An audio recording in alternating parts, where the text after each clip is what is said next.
Bonjour à tous, on commence cette revue de presse dans l'Hexagone avec Kylian Mbappé qui fait la couverture du journal L'Équipe ce mardi. L'international français est le meilleur buteur du PSG cette saison, comme l'an passé. C'est un enfant de la capitale, ajoute le quotidien, pourtant sa relation avec les supporters parisiens est loin d'être une idylle. Le journal cherche donc des explications dans son édition du jour.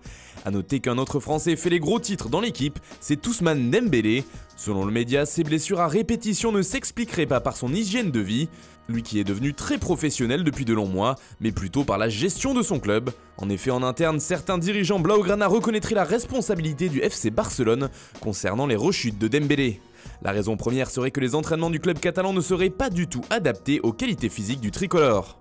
On part maintenant en Italie où une date pourrait bien être trouvée pour jouer le choc entre la Juve et l'Inter.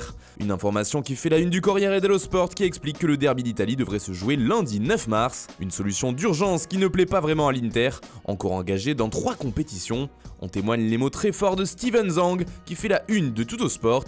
Le président de l'Inter s'est directement attaqué au président de la Ligue italienne. Changer les dates et toujours mettre le public au second plan. Tu es probablement le plus gros clown que j'ai jamais vu, a-t-il écrit sur Instagram.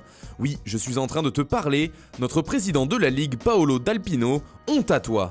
Du côté de l'Angleterre, la FA Cup se jouait hier et Arsenal s'est imposé 2-0 contre Portsmouth, équipe de 3ème division. Comme le rapporte The Independent, les jeunes Gunners ont passé le test et se qualifient pour les quarts de finale de la compétition. Une jeunesse cristallisée par Edin Ketia, 20 ans et buteur hier soir, lui qui est revenu d'un prêt de Leeds cet hiver. Pour le Daily Mail, l'attaquant en herbe est prêt, un sentiment que partagent bon nombre de tabloïds ce mardi à l'instar du Sun, qui fait aussi sa une sur Nketiah. Eddy, régulier et buteur, résume ainsi le journal britannique. Fait important de ce match, Lucas Torreira est sorti sur blessure comme le rapporte le Daily Mirror, qui fait aussi sa couverture sur le dossier Daniel Sturridge.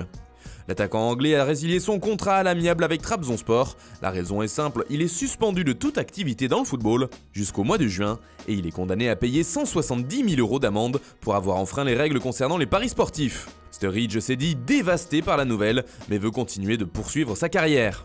En Espagne, le Barça n'est pas au mieux après la défaite lors du Classico, et comme un symbole, Lionel Messi est lui aussi dans une mauvaise passe. Dans son édition du jour, Sport parle de SOS pour la Pulga. Le crack argentin est plus seul que jamais depuis la blessure de Suarez, et le manque d'influence des recrues et des remplaçants peut-on lire en une du journal.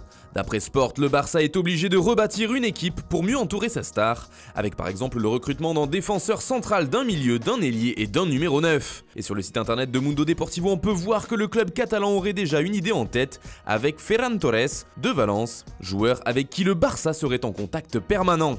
Toujours de l'autre côté des Pyrénées, la presse madrilène, elle, semble de meilleure humeur et se met à croire à une remontada face à Manchester City en Ligue des Champions.